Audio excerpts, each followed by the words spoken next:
Amis du jour, chalutations. Pour les petits nouveaux, moi c'est Sekhmet, et je vous souhaite la bienvenue dans mon podcast littéraire. Dans mon émission, je vais tenter 3 fois par semaine de vous donner envie de découvrir des livres de tout poil, récents et moins récents. Alors, si ça vous tente, c'est par ici la suite. Aujourd'hui, je vais vous présenter L'enfant et l'oiseau de Shukegawa Durian, publié aux éditions Le Livre de Poche. Dans ce court roman, nous allons faire la rencontre de Johnson, un jeune corbeau accidenté né dans un nid monoparental. Il est le frère de Voleur et Groa. Ce dernier, trop faible, n'aura pas vécu longtemps malgré les soins acharnés de leur mère.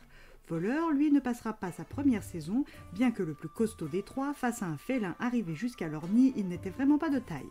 Johnson a quant à lui survécu à l'attaque moustachue grâce à la stabilité précaire de leur nid suite à la grosse tempête de la veille. La chute du haut du cèdre de l'Himalaya lui a miraculeusement sauvé la vie. Sa seconde chance de survie, il la doit à Ritsuko.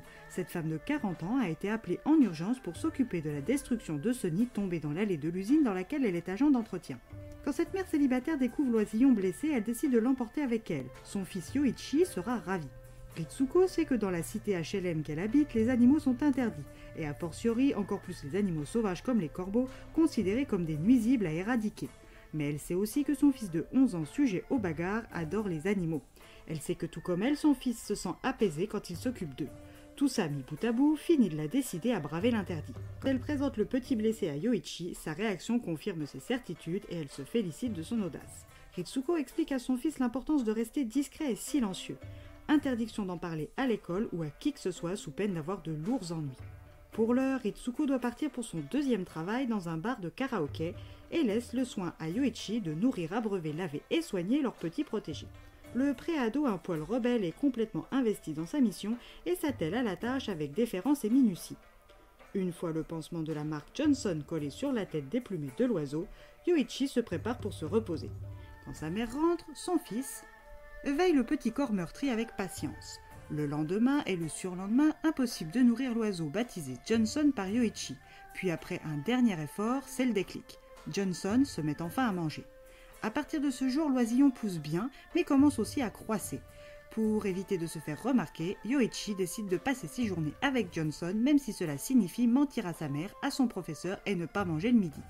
Un jour comme tous les autres, Ritsuko reçoit un appel du professeur de son fils lui demandant des nouvelles de Yoichi. En premier lieu, Ritsuko ne comprend pas pourquoi il s'inquiète de la santé de son fils alors qu'il part tous les matins à l'école. Puis soudain, elle comprend tout. Son fils sèche les cours pour s'occuper et protéger Johnson. Deux émotions se bousculent en elle. Elle s'en veut d'avoir amené le bébé corbeau chez eux, s'accusant ainsi de la bravade de son fils, et en même temps, elle est fâchée que Yoichi ait menti tout ce temps. Une fois rentrée chez elle, elle est plutôt fière de son fils, mais sait qu'il est temps de relâcher Johnson dans la nature. Une première plainte a déjà été lancée contre eux et le président de l'association des résidents les a à l'œil. Le soir même, mère et fils partiront en train relâcher Johnson loin des pièges à corbeaux de la ville. Mais rien ne se passe comme prévu. Le président, accompagné du gardien et d'un membre de la municipalité, font irruption chez elle et menacent mère et fils. Yoichi choisit la seule alternative viable pour son ami ailé. Il le lance depuis le balcon du 3e étage et prie pour qu'il commence à voler. Johnson sent la panique de l'enfant, voit que ces 3 hommes lui veulent du mal et vole aussi loin que ses petites ailes encore fragiles le portent. Arrivé au bout du bout, Johnson se pose qu'un cas. Livré à lui-même, il va devoir apprendre à se nourrir, se désaltérer et à se défendre, à se sociabiliser, à communiquer avec son espèce. De son côté, Yoichi est triste de la séparation et espère que Johnson réapparaîtra. Mais jour après jour, pas la moindre trace de l'oiseau. Comme quand son père est parti, Yoichi se sent abandonné et seul. Le moment de s'excuser auprès de son professeur est arrivé et la punition est petite. Une rédaction sur son histoire avec Johnson. Pour ce gamin qui a un gros baluchon émotionnel fermé à double tour sur son dos, cet exercice est plus dur qu'il n'y paraît. Mais pour avancer, il faut oublier, alors chaque soir il essaye en attendant le retour du petit corbeau. Comment ces deux âmes esselées vont-elles survivre l'une sans l'autre? Johnson survivra-t-il à l'hostilité de la vie sauvage? Yoichi surmontera-t-il sa colère? Se retrouveront-ils un jour? À vous de le découvrir.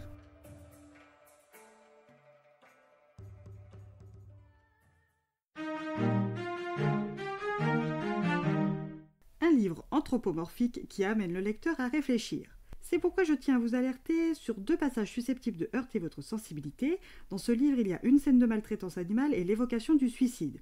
Mais si ces 2 courts passages ne vous rebutent pas, je vous recommande la lecture de cette allégorie. Et bien voilà, j'en ai fini pour aujourd'hui. J'espère que cet épisode vous aura plu et vous aura donné de nouvelles idées de lecture. Si vous souhaitez découvrir d'autres petits bonbons littéraires tout droit sortis de ma bibliothèque, je vous retrouve le samedi 29 juin prochain pour un nouvel épisode. Et si d'ici là je vous manque de trop, n'hésitez pas à me rejoindre sur mon compte Instagram, @leslectures de Sekhmet. Sur ce, chalut les amis et à la prochaine.